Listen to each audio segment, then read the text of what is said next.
What's up, everybody? Welcome back to another edition of RawGameplay.com, where the only thing we like raw is our video gameplay. Once again, I'm your host, Michael C. Hurdle, Xbox 360 gamer tag, Raw Gameplay, and PlayStation 3 ID, Raw Gameplay as well. And I'm your other co-host, Corey Ashley, Xbox Live gamer tag, Neo Supreme, and PlayStation ID, Supreme Neo. In reverse, as we always say. And just in case you're new to this show, Raw Gameplay is your #1 source for video game news, podcasts, video game information, video game play, and reviews from two regular guys like us two standing right here before you that play video games on the regular and just give you our take on the fact of the matter and just try to save you a couple bucks from buying some whack-ass games that you didn't know about and that the hype was all hyped up. If you didn't know by now. And we're not what?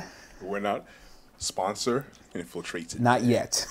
That means we're still broke and nobody's hitting us off yet. Still working on to get our product out there. Yes, yes. And just, well, anyway, thank you for watching RawGameplay.com. Let's get straight to the meat. A lot of meat. E3 is finally over. It was from June 2nd to June 4th, if I'm correct, or June 5th. Yeah, it was on and popping. Oh, man, E3 was, I mean, we waited until what me and Corey was going to do. We were going to give you like up-to-date information all the time, but it was just so much at E3. We didn't go, but it wasn't like 2 years ago. It was kind of whack. Yeah, 2 years ago it was like, I don't know. I was like dead. It's like nobody even knew it was.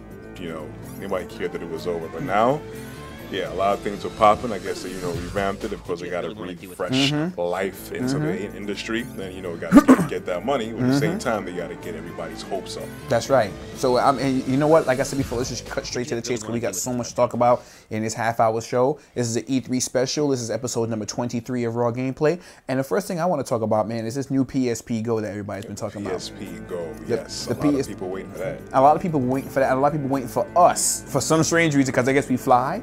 A lot of people waiting for us to talk about this new PSP Go and give us our take about it. Let's just give them some information about the PSP Go. Right. It is actually confirmed. Sony did confirm that there is a PSP Go. So now you can put all the rumors to bed. You can go to Sony.com or, of course, RawGameplay.com. Right. And you can see the pictures of the Sony PSP Go. It's a little different now. It has, let me see where I can start. It has, of course, it is the PSP Go. Right. It has a flip out upward. Slide out, kind of like, a lot of these mobile devices, not like a sidekick or a touch pro, if you will. But instead of like a keyboard, it has the controls and the buttons and stuff. Yeah, and it's more slim, more sleek. Yes. I've heard rumors that it does not support, it's not touchscreen, just to let you guys know. No. A lot of people saying it was touchscreen before. Unfortunately, no, at least for now anyway. From the rumor sites, this is, so from what we gather, there's no touchscreen on it. There's no UMD. Now, just in case people don't know what UMDs are, tell them what UMDs are. There's pretty much just a little disc that you used to buy for the PSP. Those are UMD. Is there anything in there? This right here. This is a PSP UMD disc holder right here. So it's pretty much just straight up eliminated. So now they just jump straight into the digital downloading technology portion of like these consoles now. So it's a good thing that you don't have a big library taking up real estate on your shelf. There's a lot of pros with this thing. Let's go over the pros first and probably tackle the cons. All right. Well, I'm sorry, I got a little throat thing. First of all, it comes from what we heard. This is kind of not allegedly, but this is from what we gather from all the websites. It comes with a built-in 16 gig of RAM inside, which is okay. Because, because you can run through 16 gigs quick. Yeah, nowadays, of course. With PSP, people used to have, their memory sticks, their SD sticks. But, easily with video, this is what people use PSPs for, not just gaming. Yep. You have the video that takes up a lot of space, the music. And they use it for their MP3s. Right. And then the games. Now, that's the one thing, too. There's no UMDs anymore. It's like straight download to the device, which is not bad. It's very convenient. But at the same time, like, Mike was talking about earlier with me, is that we no longer have the liberty, the luxury of just buying a game and popping it in and running it. Now we have to wait for the download. Now we don't know how that's gonna fare. This is brand new to us, and it's still in the works. I see. I don't know how that works. Let me tell you why. Because let's just hypothetically say, like some of the release titles that's going to be coming out for this PSP Go. I'm sorry. Let me just get out of my throat right now.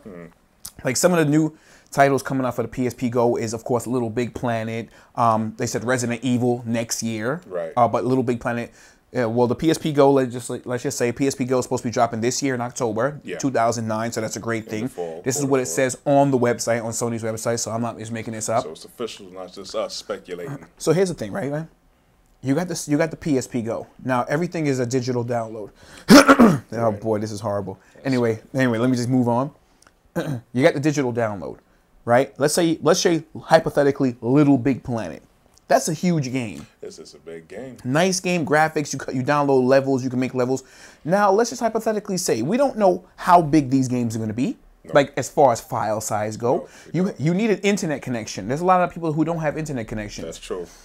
Let's say when you want to download this game, you just can't say I want this game. Let me instantly download it and play it right now on the spot. You're gonna have to wait at least however long it takes to download the game, because you've downloaded stuff from the PlayStation, a demo. Right. Some of the demos will be like 900 megs big. Sometimes a gig and a half. Over a gig, yeah, that's true. And then what you're gonna do? You're gonna have you're gonna have a gig. Let's say hypothetically, Little Big Planet with all the add-ons and stuff like that. And there are add-ons for that game. let's say it's 2 gigs, right? That's a lot. Who you know is gonna sit there and download 2 whole gigs? You're gonna have to put it down when you go for lunch or when you go to sleep or whatever. It's like you said before, not everybody's going to have an active online connection. Of course, the PSP Go, it's a mobile device you could probably piggyback off of Wi-Fi, You can. Here and there, but let's just say you just don't have that luxury.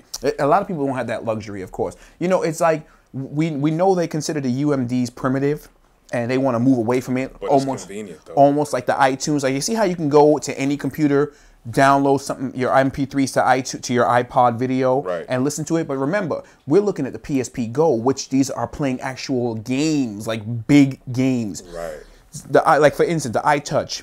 You can download little stupid games that you can move around like this. It probably takes about probably 2 to 3 minutes to download a game because the file size is not that huge. Right, because mainly for that application, for that mobile thing. That's right. But like they're talking about translating like Little Big Planet, like you said, and Resident Evil and everything. And these are going to be huge. Yeah, these are games that are these are like game games. These aren't like little pocket PC type games, little mobile apps. These are like actual games that they're translating over. That's right. PSP Go. And of course, if they want to take full advantage of the graphics acceleration of the PSP. Right. How are they going to do that? That's just one of my major concerns. I'm like, how are they going to do that? And of course, it's more sleek. It's more wireless. They're trying to make it more. You can download stuff from the PlayStation Store and things of that nature. Of course, like the current PSP that's out now.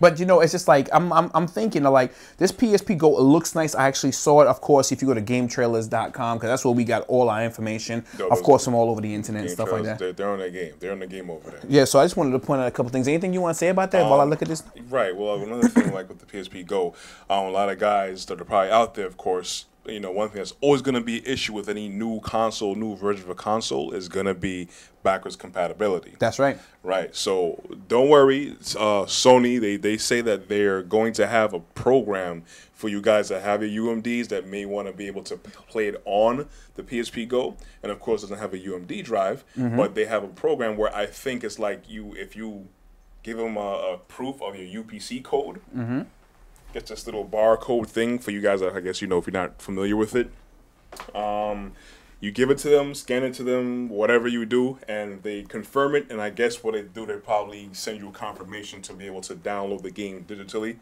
and put it onto your system. Oh, really? From what I understand, that's how it is. But this is still in the works. The PSP Go is not launched yet. No. It's not out there yet. So there's still a lot of time, big gap in between for them to iron out some issues and wrinkles, like the ones about the hard drive space, which needs to be bigger. And as far as downloading, because some people may not have the capabilities to, and some people don't have the patience to. A lot of people won't have the patience to. Right, so I'm like, it's a good feature, but it has some serious kinks in it. Of course, with being easy to use. Yeah, you know what it is? I'm looking at this like, I'm not trying to bash the PSP Go. It's going to be retailed for $249 in the States. Right. And it's not going to be that's a pretty fair price for that. But then I'm wondering, what do we get for the $249? Right. Does it come with a game already built onto the system, onto the memory stick? That would be great since this is already a hard drive. Are they charging us for, and what kind of memory stick does it support? I heard it supports micro SD, if I'm correct, or is it I forgot the name of it. I'm sorry. I had everything written down, but I just got screwed up with my laptop. My laptop crashed, and I had to do everything all over again, and I forgot to re-add that part. But